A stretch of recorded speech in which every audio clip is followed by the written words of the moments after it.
This isn't your home anymore. It's a battlefield. And I already won. The notification chimed on my phone at 11:47 p.m. on a Tuesday, just as I was closing my laptop after another 14-hour day debugging code for ungrateful clients. My wife Sophie was supposed to be at her college reunion weekend in Miami, reliving her sorority glory days with her pack of wine-drunk friends. The text wasn't meant for me. Just slept with Dylan again. Can't wait to ditch Jake and start our real life together. Keep the house, keep everything. He'll never see it coming. I stared at the screen, my coffee growing cold in my hand. 20 years of marriage reduced to a misdirected text message. The sender was listed as my love with a heart emoji. Sophie's phone had auto-forwarded to our shared cloud account.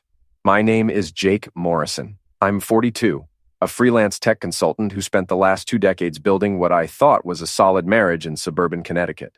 Our house sits on Maple Street, one of those tree-lined roads where everyone pretends their lives are perfect while secretly drowning in debt and disappointment. I screenshot the message and sat back in my desk chair, the leather creaking under my weight. The rational part of my brain wanted to believe this was some kind of mistake, but my gut knew better. Sophie had been distant for months, working late, taking mysterious phone calls, suddenly interested in yoga classes that seemed to run until midnight. My phone buzzed again. Another message from my love. The reunion was perfect cover. Jake's so clueless, still thinks I'm his devoted little wife. Maya helped me set up the separate accounts. By the time he figures it out, we'll own everything. Maya, Sophie's best friend since college. The one who always looked at me like I was something she'd scrape off her designer heels. I should have known she was involved. I scrolled through our joint credit card statements on my laptop, something I rarely bothered checking since Sophie handled most of our finances. What I found made my hands shake with rage.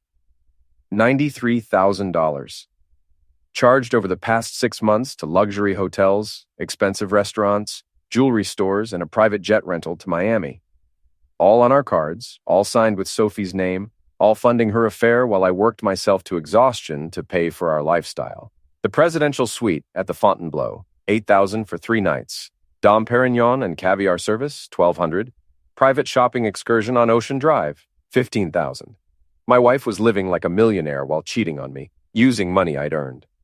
I called her number. It rang 4 times before she picked up, and I could hear music and laughter in the background. Jake, what's wrong? It's late. Her voice was slurred, drunk on champagne I'd paid for. Having fun in Miami, sweetheart? I kept my tone light, conversational. Oh, you know how these reunion things are. Boring, really. Just catching up with old friends. Old friends like Dylan? The silence stretched for 10 seconds. Then, I don't know what you're talking about. Sure you do. Dylan from your marketing agency, your lover. The guy you've been screwing while I work 80-hour weeks to fund your little adventure. Jake, you're being paranoid. I think you need help. I laughed, a sound that surprised me with its bitterness. I need help. Sophie, I'm looking at $93,000 in charges. Private jets, presidential suites, jewelry, all while you're planning to divorce me and take everything I've worked for. How did you... She caught herself, but it was too late. Your phone auto-forwards to our shared account, remember? The account you set up so I could help manage your work emails?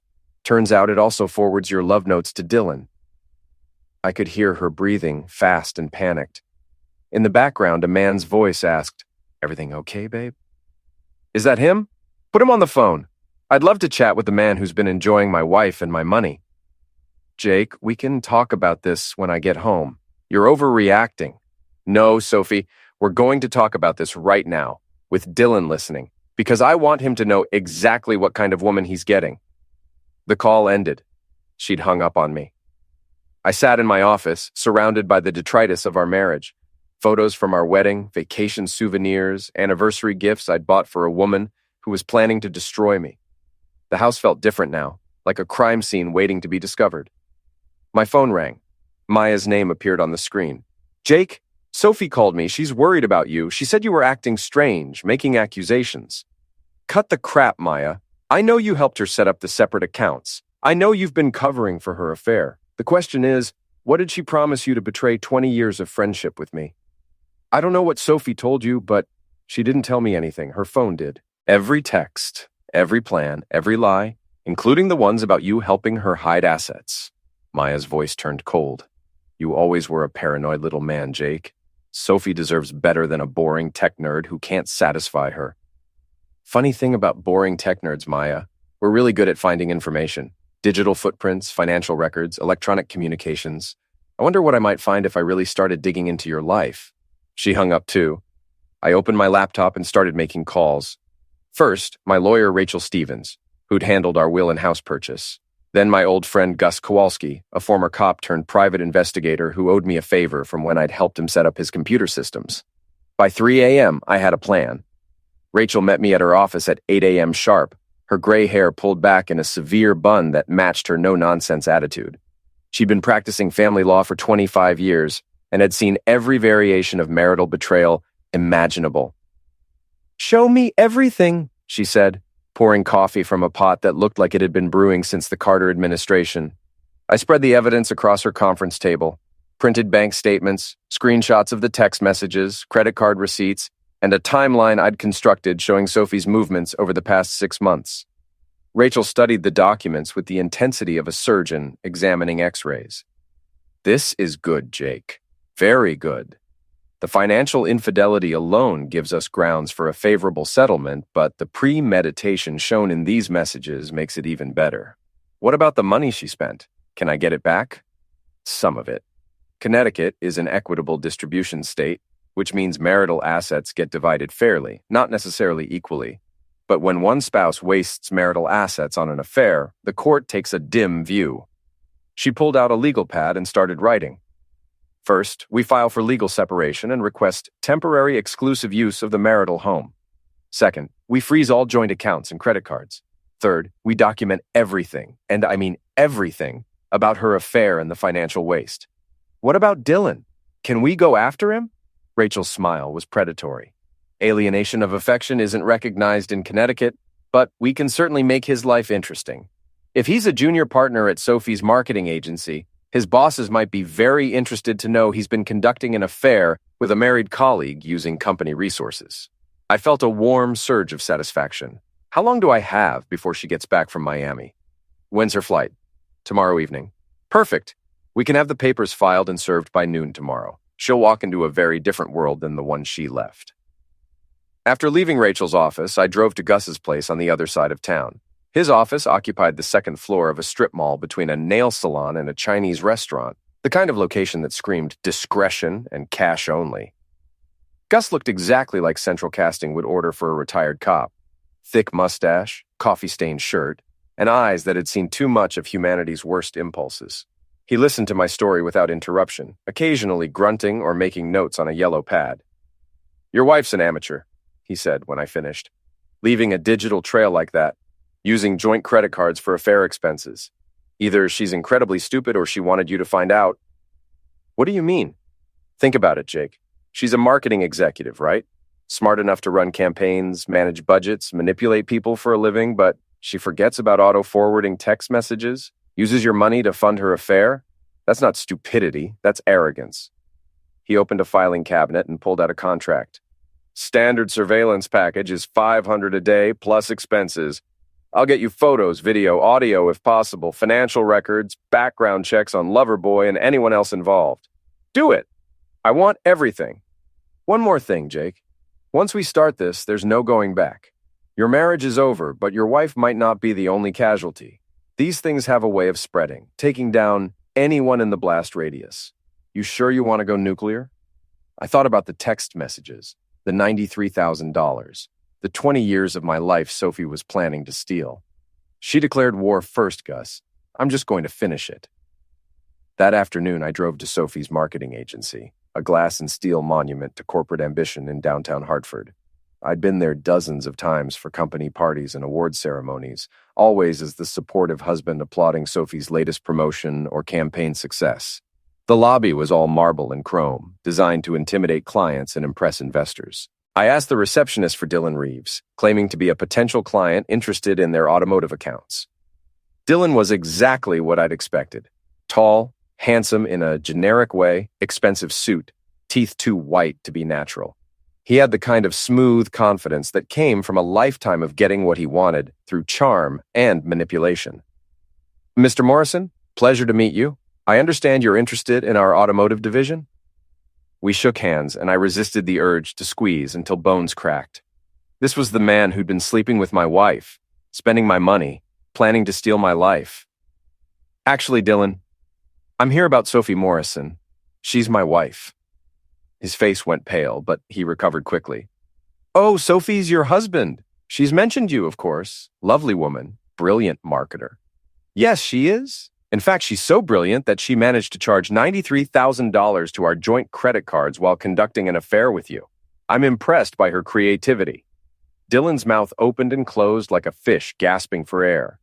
I think there's been some misunderstanding.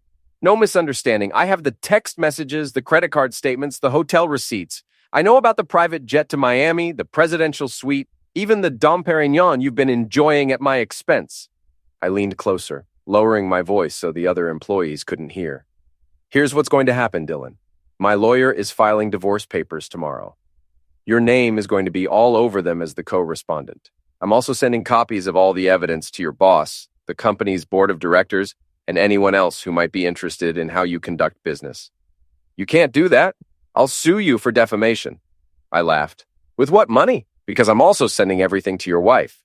Yes, I know about Linda and your 2 kids in West Hartford. I wonder how she'll feel about your extracurricular activities. Dylan grabbed my arm. Listen, you don't understand. Sophie told me you two were separated, that the divorce was already in progress. I never would have. Save it for someone who cares. I pulled free of his grip. You wanted my wife? Congratulations, you can have her, along with all her debts, her lies, and her complete lack of loyalty. Because after I'm done, she won't have anything else. I walked out of the building feeling lighter than I had in months. The war was officially declared. Sophie's flight landed at Bradley International at 6:30 p.m. on Thursday. I wasn't there to pick her up, despite her increasingly frantic text messages asking where I was. Instead, I was at O'Malley's pub with my neighbor Tom Bradley and his wife Jennifer, establishing an alibi for what was about to happen. You seem different tonight, Jake, Jennifer said, sipping her wine. More relaxed. Just had some good news at work, I lied smoothly. New contract, very lucrative. My phone buzzed with another text from Sophie. Where are you? I'm at the airport and you're not answering. This is ridiculous. I showed the message to Tom. Sophie's back from her reunion. I should probably head home soon. How was it? Did she have fun with her college friends? Oh, she had a blast. Really reconnected with some old friends. I think it was exactly what she needed. At 7:45, I paid the check and drove home, taking my time. I wanted Sophie to have a few minutes alone in the house. Time to process what she was going to find. I'd spent the day making changes.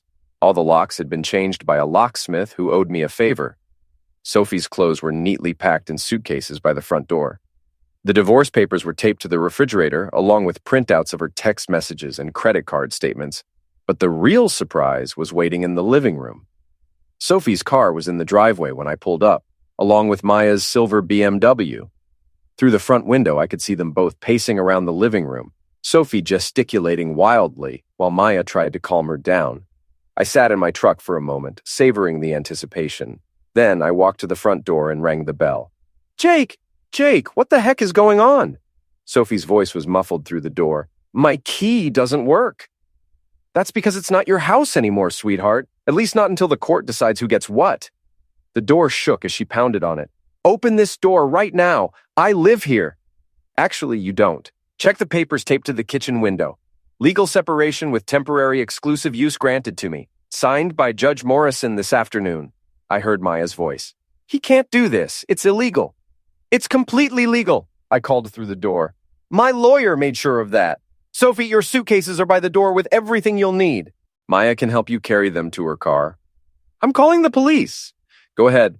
They'll tell you the same thing my lawyer did. The house is mine until the divorce is final. I waited while Sophie made the call, listened to her increasingly hysterical conversation with the dispatcher. 20 minutes later, a patrol car pulled up and Officer Martinez got out, looking like he'd rather be anywhere else. I opened the door and handed him a copy of the court order. Evening, officer. My wife is upset about the legal separation, but everything's been filed properly. Martinez read the document, then looked at Sophie, who was red-faced and shaking with rage. Ma'am, this appears to be a valid court order. You'll need to find other accommodations until your divorce proceedings are resolved. This is my house! I've lived here for 15 years. I understand your frustration, ma'am, but I can't override a judge's order. You'll need to take this up with your attorney. After the police left, Sophie and Maya stood in the driveway arguing in heated whispers. I watched from the window, feeling a satisfaction I hadn't experienced in years. Finally, they loaded the suitcases into Maya's BMW and drove away. I poured myself a scotch and called Gus. "How'd it go?" he asked. "Like clockwork. She's staying at Maya's place on Elm Street. Have you got anything on Dylan yet?" "Oh, do I ever? Your boy Dylan has been a busy man. 3 other affairs in the past 2 years, all with married clients or colleagues. His wife Linda filed for divorce 6 months ago, but they're keeping it quiet until after his partnership review." "He's getting divorced?" "Messy one, too. Linda's going after half his partnership stake, plus alimony and child support. Your wife picked a real winner." I laughed. "So, Sophie thinks she's trading up to a successful junior partner, but she's actually getting a broke, soon-to-be-divorced serial cheater." "Gets better. Dylan's been borrowing money from the company expense account to fund his lifestyle. Nothing criminal, just cash advances he hasn't paid back. About $40,000 worth. Can we use that?" "Already am. I have a friend at their accounting firm. Dylan's expense reports are going to get a very thorough audit next week." Friday morning brought a phone call from Sophie's brother, Mike, a construction worker with more muscle than brains and a tendency to solve problems with his fists. "Jake, what the heck do you think you're doing to my sister?" "Hello, Mike. I'm getting divorced from your lying, cheating sister. How are you?" "Sophie said you locked her out of her own house, stole her money, and are spreading lies about her." "Sophie's been sleeping with her coworker for 6 months and spent $93,000 of our money on the affair. I have the evidence. Would you like to see it?" "I don't care what you think you have. You're going to let Sophie back in that house, or me and Danny are going to come over there and discuss it with you." Danny was Mike's younger brother, equally stupid but more violent. They'd both been arrested multiple times for bar fights and domestic disturbances. "Mike, I'm going to give you some free advice. Stay out of this. Sophie made her choices, and now she gets to live with the consequences. If you or Danny come to my house, I'll have you arrested for trespassing and harassment. We'll see about that, you little computer nerd." He hung up, and I immediately called Rachel. "Document everything," she said. "If they threaten you again, we'll get a restraining order. And Jake, maybe you should consider staying somewhere else for a few days. I'm not running from those idiots. It's not running, it's being smart. You've got them on the ropes, but cornered animals are dangerous." That evening, I drove to Murphy's boxing gym on the south side of town. I'd been a member for 15 years, ever since I'd decided that sitting at a computer all day was turning me into a soft target for anyone who wanted to push me around. The gym was a throwback to an earlier era. Heavy bags, speed bags, a regulation ring, and the smell of sweat and liniment. The clientele was mostly blue-collar guys who worked construction or factory jobs and needed a place to burn off frustration. I was hitting the heavy bag when Mickey O'Brien, the gym owner, walked over. Mickey was 70 years old, a former Golden Gloves champion who'd trained fighters for 40 years. "You're hitting that bag like it owes you money, Jake." "Just working off some stress. Heard through the grapevine that you're having some trouble with the wife." I stopped punching and looked at him. News travels fast. Small town, big mouths. Also, heard that her brothers might be looking to have a conversation with you. Mike and Danny aren't exactly known for their conversational skills. Mickey nodded toward the ring where 2 younger guys were sparring. "You know, it's funny how bullies always assume that quiet guys are easy targets. They forget that some quiet guys know how to fight." "What are you suggesting, Mickey?" "I'm suggesting that if Mike and Danny Morrison happen to show up here looking for trouble, they might find more than they bargained for. This is a gym, after all. Accidents happen." I understood. Mickey was offering me sanctuary and backup if Sophie's brothers decided to escalate things. In return, I'd owe him a favor, but that was a price I was willing to pay. "Thanks, Mickey. I appreciate it. Don't mention it. And Jake, whatever your wife did, she's an idiot. You're one of the good ones." Saturday morning, Gus called with an update that made my day. Dylan's been suspended from the marketing agency pending an investigation into his expense account irregularities. Turns out when you start looking closely at his finances, all kinds of interesting things turn up. Such as falsified client invoices, padded expense reports, and my personal favorite, he's been charging personal meals and entertainment to client accounts. The agency's looking at potential lawsuits from clients who were overcharged. What about Sophie? She's been placed on administrative leave pending the investigation. Seems the agency doesn't want any more scandal associated with their brand. I felt a surge of vindictive pleasure. Sophie had worked for 12 years to build her career at that agency, clawing her way up from account coordinator to senior vice president.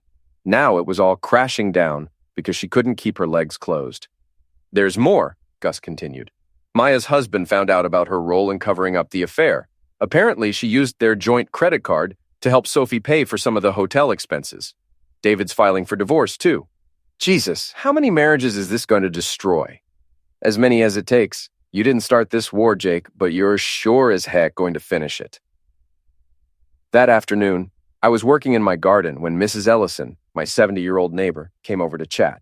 Mrs. Ellison was the neighborhood's unofficial information network, a sweet old lady who knew everyone's business and wasn't shy about sharing it. Jake, dear, I heard about your troubles with Sophie. I'm so sorry. Thank you, Mrs. Ellison. These things happen. Well, I want you to know that everyone on the street is behind you. We all suspected something was going on when she started staying out so late and having all those mysterious phone calls in the driveway. You noticed that? Honey, I've been watching this neighborhood for 30 years. I know when someone's up to no good. Sophie's been acting guilty for months, and that friend of hers, Maya, has been coming by at odd hours looking sneaky. Mrs. Ellison leaned closer, lowering her voice conspiratorially. I also want you to know that if those brothers of hers cause any trouble, my son Robert will be happy to help. He's a police sergeant, you know. I appreciate that, but I think I can handle Mike and Danny. I'm sure you can, dear. You're stronger than people think. Sophie never appreciated what she had. As she walked back to her house, I realized that I had more allies than I'd thought. The neighborhood was rallying around me, which meant that Sophie's reputation was already destroyed in the community we'd called home for 15 years. Sunday evening, my phone rang. Sophie's name appeared on the screen. Jake, we need to talk. I'm listening. This has gone far enough. You've made your point. I made a mistake, but we can work through this. A mistake? Sophie, you conducted a 6-month affair, spent nearly $100,000 of our money, and planned to divorce me and take everything. That's not a mistake. That's a calculated betrayal. I know you're hurt, but destroying my career, my friendships, my family relationships, this isn't you, Jake. This isn't who you are. You're right. The old Jake would have rolled over and let you walk all over him. But the old Jake is gone. You ended him with your lies and your greed. What do you want? Money? I'll pay back every penny. With what? You're unemployed, remember? And Dylan's broke. Maya's getting divorced. You picked the wrong team, sweetheart. Jake, please, I'm begging you. I'll do anything. There's nothing you can do, Sophie.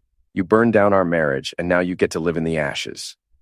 I hung up and poured myself another scotch, feeling like I was finally in control of my life for the first time in years. Monday morning brought the confrontation I'd been expecting. I was in my home office working on a client project when I heard car doors slamming in my driveway.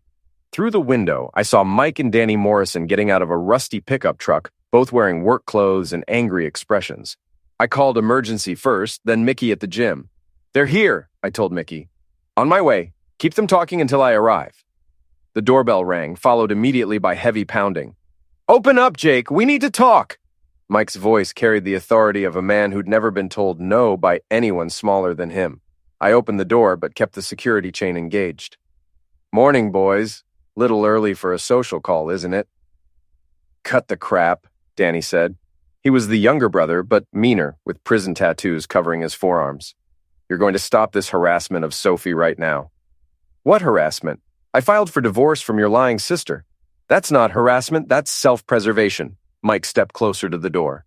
You ruined her job, turned everyone against her, and now you're spreading lies about her all over town. I didn't spread anything, Mike. Sophie's actions speak for themselves. $93,000 in affair expenses, remember? We don't care about your money problems, Danny said. Sophie's our sister, and nobody treats her like this. Your sister treated herself like this when she decided to cheat on her husband and steal his money. I'm just making sure everyone knows what kind of person she really is. Mike pulled out his phone and showed me a photo of Sophie crying.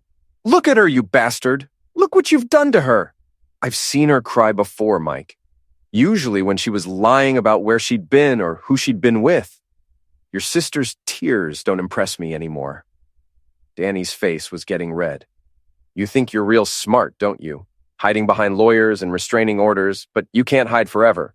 I'm not hiding. I'm right here in my house, living my life. Sophie's the one who's hiding at Maya's place, afraid to show her face in public. Here's what's going to happen, Mike said, his voice dropping to a threatening whisper.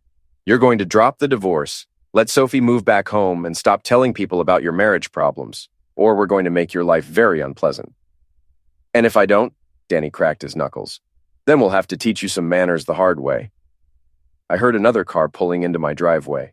Through the window, I saw Mickey's old Buick, followed by 2 more cars. Mickey got out, along with 4 other guys from the gym, all of them looking like they'd rather be fighting than talking. Problem, Jake? Mickey called out, walking up behind the Morrison brothers. Mike and Danny turned around, suddenly realizing they were outnumbered by men who looked significantly tougher than a computer consultant. This is a private conversation, Mike said, but his voice had lost its edge. Doesn't look private to me, said Tommy Kowalski, Gus's nephew and a heavyweight who'd fought professionally before a shoulder injury ended his career. Looks like 2 guys threatening my friend on his own property. Danny was looking around, calculating odds. We're not threatening anybody. We just came to talk. Funny way of talking, Mickey said. Standing on a man's porch, making demands, talking about teaching manners. Where I come from, that's called intimidation. Look, old man, this doesn't concern you, Danny said, making the mistake of stepping toward Mickey. What happened next was so fast I almost missed it. Mickey, despite being 70 years old, moved like a man half his age. His left hand shot out and grabbed Danny's wrist, while his right hand pressed against a pressure point in Danny's neck. Danny dropped to his knees, his face contorted in pain. Son, I was fighting before you were born, Mickey said conversationally.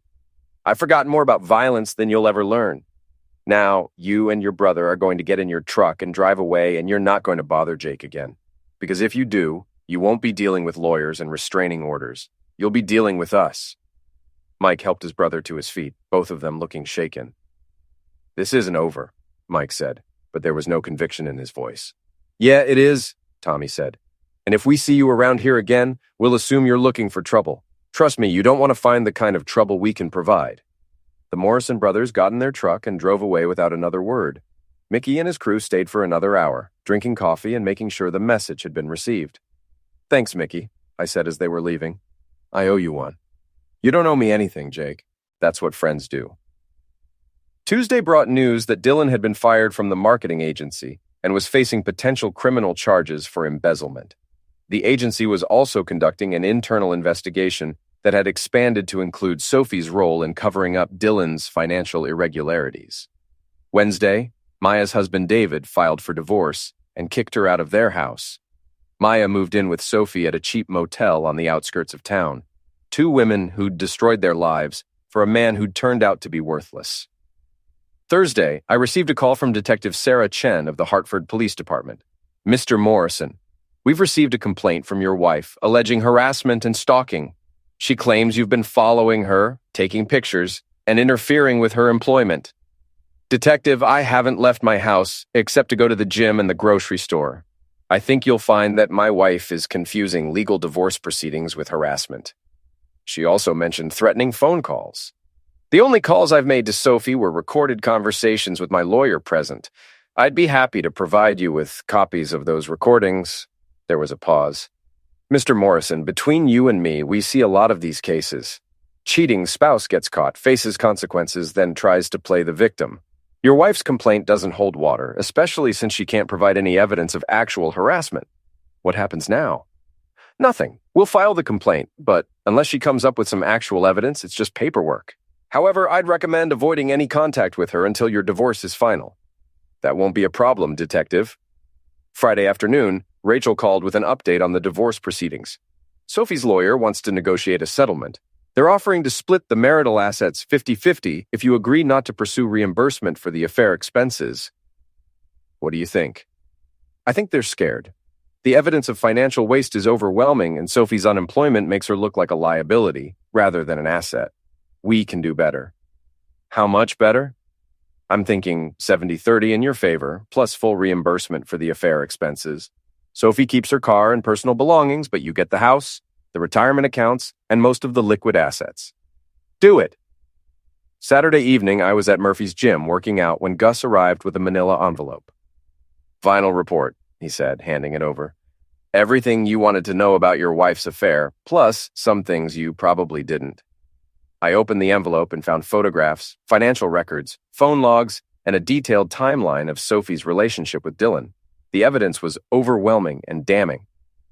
The best part, Gus said, is the recording I got of Sophie and Maya planning to claim you were emotionally manipulative.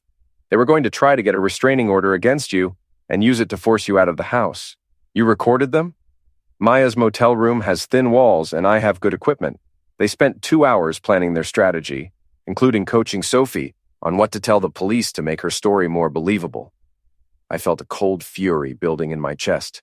They were going to falsely accuse me of domestic violence? Gets worse, they were also planning to claim you'd been hiding assets and cheating on your taxes. Maya knows someone at the IRS who could make your life miserable with audits and investigations. Can we use this recording? Already gave a copy to your lawyer. Sophie's credibility just went from bad to non-existent. Sunday morning, I was having coffee on my back deck when my phone rang. Sophie's name appeared on the screen. Jake, I know you hate me, but please listen, Dylan's gone. He took what money he had left and disappeared. Maya and I are broke, living in a motel, and I don't know what to do. You could try getting a job. Nobody will hire me. Word's gotten around about the affair and the investigation at the agency. I'm blacklisted. Consequences, Sophie. Actions have consequences. I know I hurt you, but I never meant for it to go this far. I thought Dylan and I could build something together, start over. I was stupid and selfish, but I didn't deserve to lose everything. You didn't lose everything, Sophie. You threw it away. There's a difference. What do you want from me? How do I make this right? You can't. You destroyed 20 years of marriage for a man who turned out to be a fraud and a thief. You spent our money on an affair, planned to steal everything I'd worked for. And when you got caught, you tried to frame me for domestic violence. There's no coming back from that. Jake, please. I hung up and blocked her number. There was nothing left to say. The divorce hearing was scheduled for a Tuesday morning in late October. I arrived at the courthouse wearing my best suit, feeling calm and confident for the first time in months. Rachel met me at the entrance, carrying 2 briefcases full of evidence. How do you feel? She asked. Like I'm about to graduate from 20 years of heck. Sophie was already in the courtroom with her lawyer, a tired-looking man named Peterson who specialized in hopeless cases. She looked terrible, thin, pale, wearing a cheap dress that had seen better days. Maya sat behind her in the gallery, equally haggard. Judge Williams was a no-nonsense woman in her 60s who'd been handling divorce cases for 20 years. She'd seen every sob story and manipulation tactic imaginable, and her reputation for cutting through BS was legendary. This is the matter of Morrison versus Morrison, she said, opening the file. I've reviewed the preliminary motions and evidence. Mr. Peterson, your client is requesting an equal division of marital assets, despite evidence of significant financial waste. Please explain your reasoning. Peterson stood up, looking like he'd rather be anywhere else. Your Honor, my client admits to making mistakes during her marriage, but she believes she's entitled to her fair share of the assets she helped accumulate over 20 years. Mistakes? Rachel stood up. Your Honor, the defendant conducted a 6-month affair and spent $93,000 of marital funds on her lover. She planned to divorce my client and claim half of everything while hiding her infidelity. These weren't mistakes, they were calculated acts of betrayal and theft. Judge Williams looked at Sophie. Mrs. Morrison, do you dispute these allegations? Sophie stood up shakily. Your Honor, I know I made poor choices, but my husband has destroyed my life. He's turned everyone against me, cost me my job, and left me with nothing. Mrs. Morrison, you cost yourself your job when you conducted an affair with a co-worker who was embezzling from your company. You turned people against yourself when you chose to betray your marriage vows. And you have nothing because you spent nearly $100,000 on an affair. Your husband didn't do those things to you. You did them to yourself. Rachel presented the evidence methodically. Bank statements, credit card receipts, hotel bills, text messages, and photographs. The financial waste was documented down to the penny, creating an undeniable picture of greed and betrayal. Your Honor, Rachel said, we're requesting a 70-30 division of assets in favor of my client, full reimbursement for affair expenses, and sole ownership of the marital home. Peterson tried to object. Your Honor, this would leave my client essentially destitute. Mr. Peterson, Your client left herself destitute when she chose to spend her husband's money on an affair. The court is not in the business of protecting people from the consequences of their own actions. Judge Williams reviewed the evidence for 20 minutes, occasionally asking questions or requesting clarification. Finally, she looked up.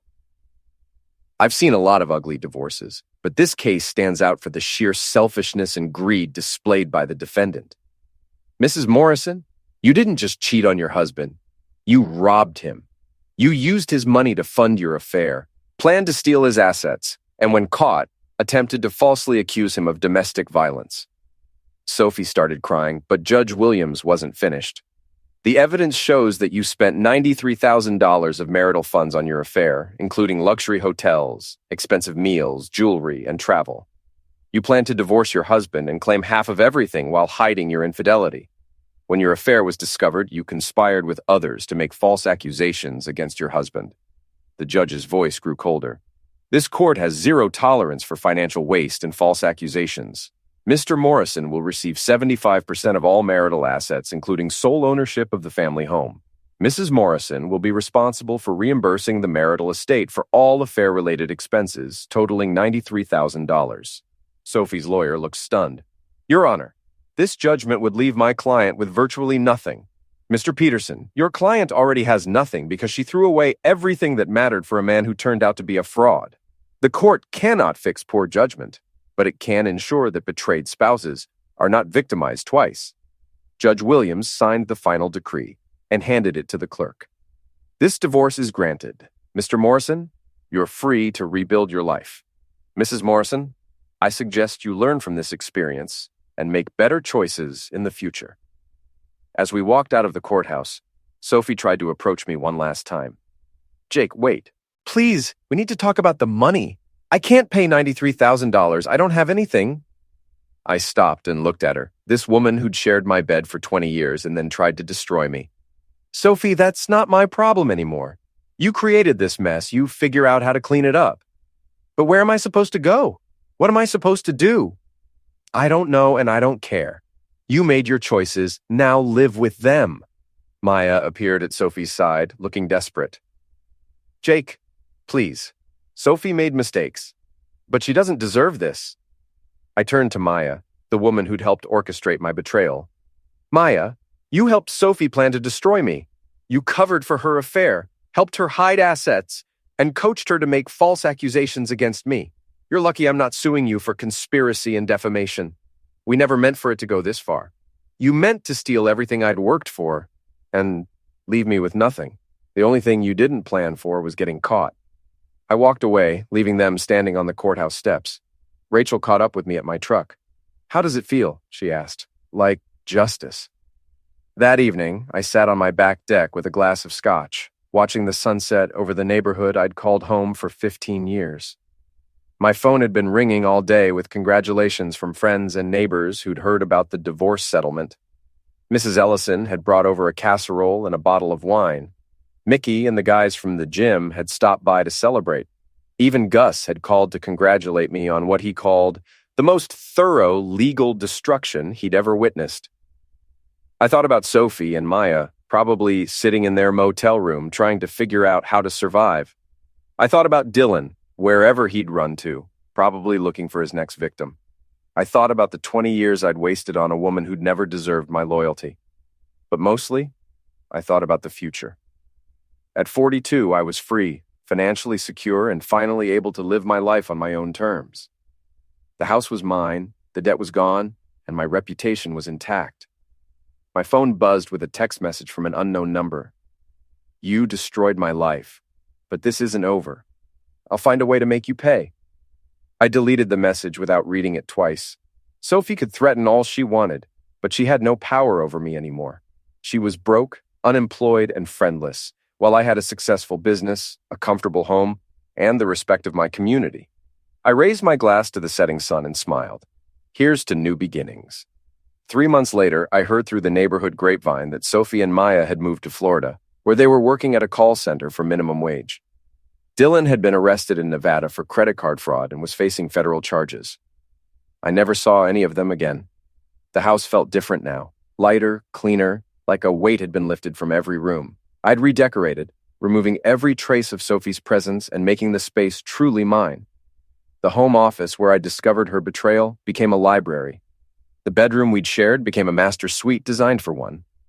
I started dating again, but casually, with no rush to replace what I'd lost.